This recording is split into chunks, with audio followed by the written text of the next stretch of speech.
Welcome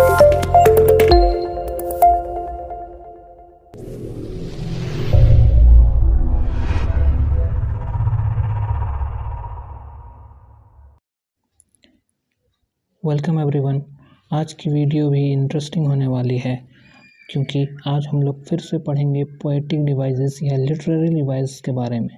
अगर आपने अभी तक मेरी पिछली वीडियो राइमिंग वर्ड और राइमिंग स्कीम के बारे में नहीं देखी है तो ऊपर आई बटन में मैं लिंक दे रहा हूँ, अभी जा कर के चेक कर सकते हैं। तो आइए हम लोग पढ़ते हैं लिटरेरी डिवाइसेस के बारे में और पोएटिक डिवाइसेस जिसे दूसरे नाम से भी कहा जाता है फिगर ऑफ स्पीच। तो इसमें पिछली क्लास में हम लोगों ने राइमिंग वर्ड्स, राइमिंग स्कीम के बारे में पढ़ लिया है। आप आई बटन पे जाकर उसको देख सकते हैं। आज की क्लास में हम लोग एनाफोरा, एलिट्रेशन और रिपीटेशन पढ़ेंगे। अब एनाफोरा और एलिट्रेशन और रिपीटेशन ये होते क्या हैं? तो ये पोयम को अच्छा बनाने के लिए, पोयम में राइमिंग वर्ड देने के लिए, जिससे पोयम बहुत ही अच्छा सुनाई देता है, इसीलिए इन फिगर ऑफ स्पीच का इस्तेमाल किया जाता है, जिससे पोयम को पढ़ने, उसको याद करने और उसको सुनने में और पढ़ने में बहुत ही मज़ा आता है। तो आइए आज की क्लास में हम लोग एनाफोरा और रिपीटेशन के बारे में पढ़ेंगे। तो चलिए देखते हैं एनाफोरा क्या होते हैं और एलिट्रेशन क्या होते हैं। सबसे पहले शुरुआत करते हैं एनाफोरा से। Anaphora is a figure of speech in which words repeat at the beginning of successive clauses, phrases और सेंटेंसेस। इसका मतलब ये हुआ कि एनाफोरा एक ऐसा फिगर ऑफ स्पीच है जो कि हर क्लाउज या फ्रेज या सेंटेंस के या हर लाइन के शुरुआत में आता है, यानी फर्स्ट में आता है, वही एनाफोरा कहलाता है। ये भी एक फिगर ऑफ स्पीच है जो कि रिपीट होता है, एक टाइप ऑफ रिपीटेशन है, पर वो हर लाइन के शुरू में आता है। आइए अब जानते हैं कि रिपीटेशन क्या है। तो repetition is the primary way of creating a pattern through rhythm. In the D fundamentals of poetry is the recurrence of sound, syllable, words, phrases, lines and stanzas. इसका मतलब ये हुआ कि कोई भी एक वर्ड जो कि किसी एक लाइन में, किसी एक फ्रेज में, किसी एक स्टैंजा में क्लोजली प्लेस होगा और वो एक से ज़्यादा बार, 2 बार, 3 बार, 4 बार रिपीट होगा। तो कुछ और पॉइंट्स हैं जिनको हम लोग देख लेते हैं।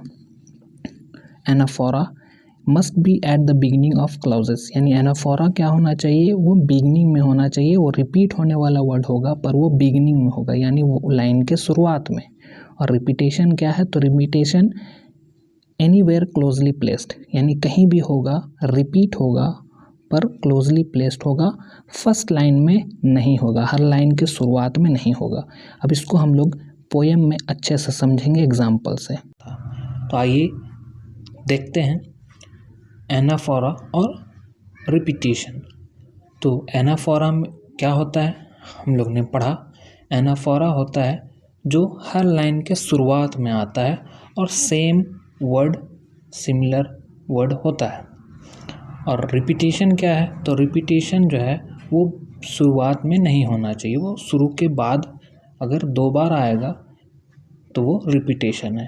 एनाफोरा भी एक टाइप ऑफ रिपीटेशन ही है, पर एनाफोरा हर लाइन के शुरू में आता है। एग्जाम्पल देख लेते हैं। एग्जाम्पल एनाफोरा का एग्जाम्पल है जो हम लोग को यहाँ नज़र आ रहा है, वो है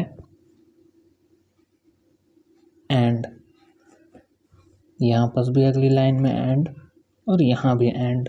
ये एग्जाम्पल है एनाफोरा का जो कि रिपीट हो रहा है 3 कंसेक्यूटिव लाइन में, यानी 3 लाइन में लगातार 3 बार शुरुआत में आया है।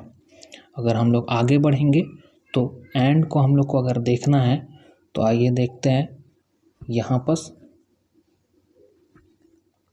शुरू के 3 लाइन में एंड है और उसके बाद फिर यहाँ एक एंड है। इसी तरह से आगे के पैराग्राफ में अगर बढ़ेंगे तो हम लोग देखेंगे कि आगे के हर लाइन में, हर पैराग्राफ के लाइन में एक एक एंड आया है। तो ये एग्जाम्पल है एनाफोरा का। अब रिपीटेशन देखते हैं। रिपीटेशन क्या है? तो वो भी रिपीट होता है पर वो शुरू में नहीं आता है, वो लास्ट में आता है। शुरुआत के बाद से लास्ट तक। तो एग्जाम्पल देख लेते हैं। एनाफोरा तो हमें मिल गया। अब हम लोग रिपीटेशन देखते हैं। रिपीटेशन, रिपीट होने वाला वर्ड यहाँ पर हम लोग को मिलेगा। इस लाइन में देखिए, ये कुड और यहाँ भी कुड। ये कुड 2 बार रिपीट हुआ है और वो थोड़े दूर में है, पर वहाँ पर वो हम कह सकते हैं कि रिपीटेशन है। पूरे पैराग्राफ में वो 2 बार वर्ड आया है। इसी तरह से आगे देखते हैं। इसी पोयम में हम लोग को मिलेगा, वो है एजेस एंड एजेस। ये उसका परफेक्ट एग्जाम्पल है जो कि क्लोजली प्लेस्ड है। तो आई होप आप लोग को समझ में आया होगा एलिट्रेशन और रिपीटिशन के बारे में, सॉरी एनाफोरा और रिपीटिशन के बारे में। हम लोग एलिट्रेशन जो है अगली क्लास में पढ़ेंगे।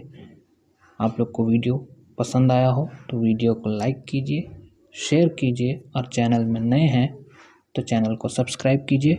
मिलते हैं एक और ही नई इंटरेस्टिंग वीडियो के साथ में।